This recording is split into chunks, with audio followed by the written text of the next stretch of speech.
So today I'll be sharing with you guys my labor story. My labor was, okay, out of 1 out of 10 pain, I would say my contractions were a 10. Labor itself was a 6 in pain. The IV 10. The stitches 7. I think the most pain that I felt throughout the entire experience was contractions and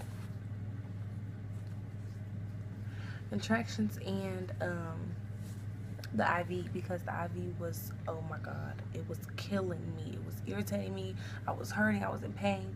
The epidural was fine. So let me get to the story from beginning to end. I went to the hospital because I started feeling pains, and it wasn't even real contractions. It was like, I mean, all contractions are real. However, it wasn't as painful. I started feeling a tightness in my stomach. Poor baby. Yeah, so I started feeling a tightness in my stomach.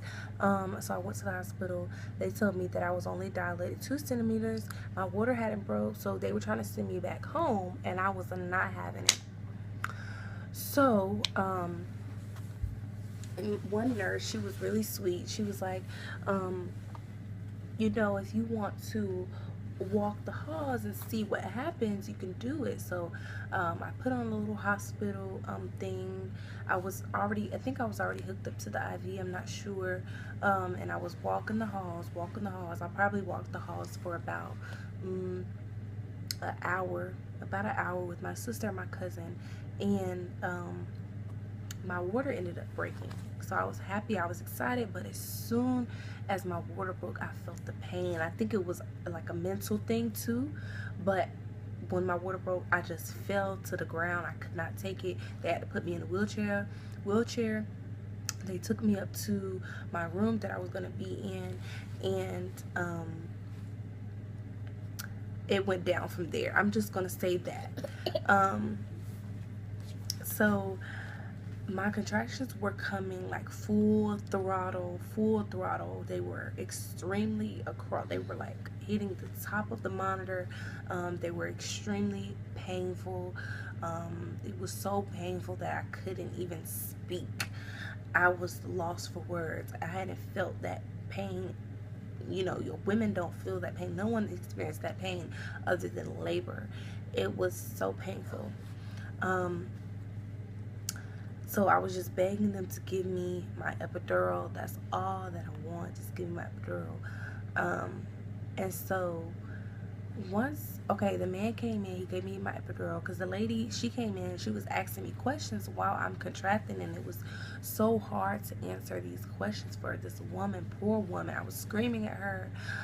I was not happy at all. So once the man came and gave my epidural, it was I kind of felt the pain. It was like a 7, but it wasn't a 10. So I was happy. I was more comfortable. I was able to kind of relax. And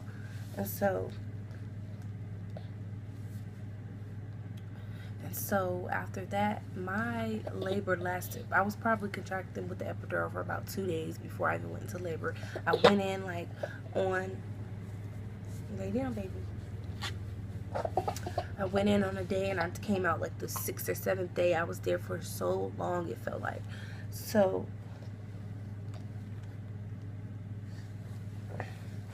I was there for so long, and I woke up the 2nd day around 8:30 and I gave birth to him. I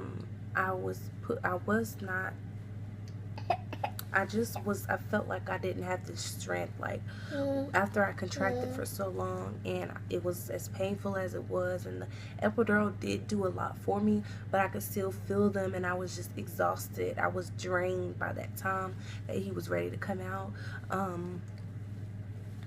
And it's like I couldn't even push him out, but I was trying my hardest. I felt him come down my birth canal.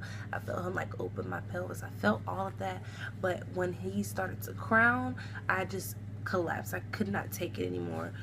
So they had to pull him out with the vacuum suction thing.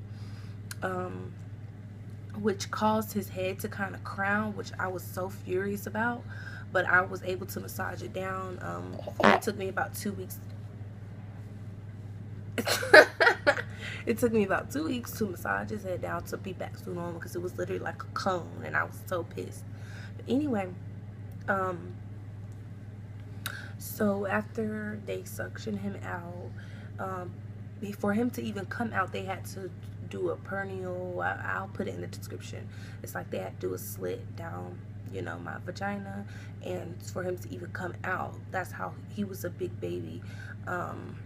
He weighed almost 8 pounds. He was 7 pounds 11 ounces. And when he came out, he had like this birthmark on his face. And I was just like, what is that? And, you know, as a mom, you're scared. You don't know.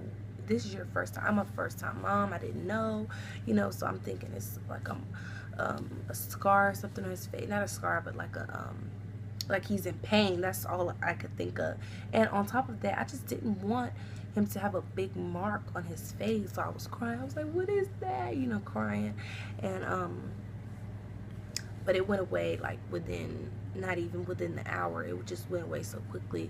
I think my doctor told me it was from the pressure on his face. So I was there for about 2 days. I did end up breastfeeding. I made the decision to breastfeed. It is the most healthiest way to go. Trust me. Nothing is better than your breast milk. It's specifically designed for your baby. He was able to... He's only been sick twice in his life, and even when I'm sick, my body provides him that protection. So breastfeeding just has so many benefits. But other than that, I would say the only thing about my labor was the contractions and the IV. I was hooked up to the IV the entire time, which was irritating. I couldn't eat. I would throw up. This was before he, you know, was born. I would throw up everything. I was nauseous. But after he came, I immediately felt relief in my stomach.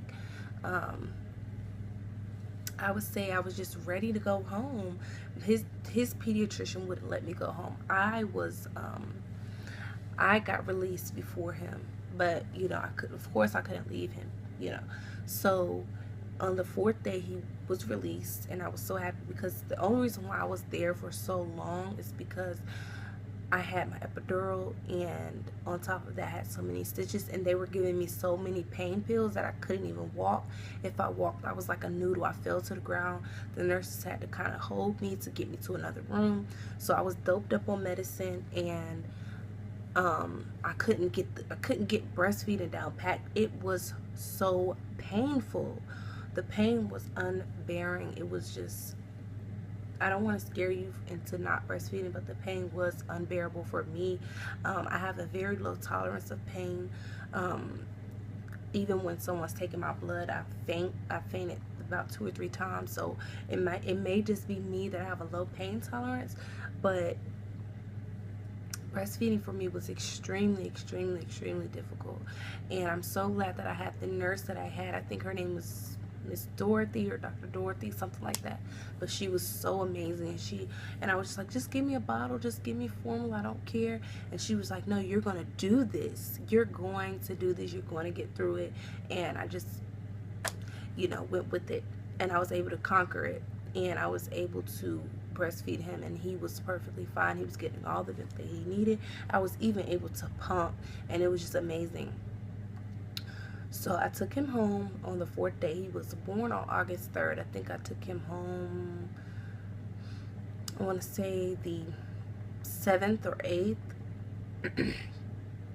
And so when I took him home, I was so afraid that he would get sick. I had OCD. I had anxiety. It's just my brain was messing with me. And that was my fear, that he would get sick off something. So I was bleaching everything, I was cleaning, I was just doing everything I could to keep him safe. So that's pretty much my labor story. I'm like blessed to be here, because my iron was so low. I was high risk pregnancy for 6 months, as you guys know if you watch my other video. but my iron ended up getting up. So they were telling me, you know, you're gonna need a blood transfusion if you don't get this iron up. So I hustled to get my iron up. I hustled to gain weight. I was super small, so I'm blessed to be able to say that my labor was not to my standards, but it was a success. He's here, he's healthy, he is a big boy, as you can see. He's 15 months now, but he is a big boy. He's in the 98th percentile for his weight and his height. So he's pretty tall, he's pretty big, and I'm just so blessed to have him in my life. Even like, and it's like it's not that this is the life that I chose to be, a single mom. However, it's like I'm stingy with my baby. Like, it's just like you won't understand, but that's basically my labor story. So I really can't remember anything other than that. I know that the hospital food was on point. I was so hungry, so hungry. Like, my stomach was freaking inside out. I was so hungry. Other than that, it was great. He took his photos. He did well on the breast. The only he could latch, and it was fine for him, but it was hurting me. So that was like something that I had to get over. And I'm still breastfeeding him. He is 15 months, and it took me about 2 months. It took about 2 months for the pain to completely go away with breastfeeding. I think it was something that my body had to get used to. But other than that, everything's great. I'm trying to wean him off, and I'm gonna make another video on that, on weaning him off. And so I hope I didn't scare you guys, but that was basically my labor story, and I will be posting more videos about my labor story and more videos about single mom, how to wean your baby off once I get it down pat, because he's only breastfeeding at night, and he's only breastfeeding at night maybe like once or twice now, which is great. And because breastfeeding is becoming exhausting, but I will be showing you guys how I wean him off once he is completely done with breastfeeding. So I want you guys to give this video a thumbs up, please. The support is a blessing. Each and every one of you who like and subscribe and share, it's a blessing. It truly is. My goal is to just share my story with you guys. Hopefully your mommies, you can relate to my story. Being a single mom is not a place of unhappiness. It's not a place of distress or depression. It truly has changed my life for the better, and I will be making videos on that too. So like this video, give it a thumbs up, and I hope you guys enjoy it.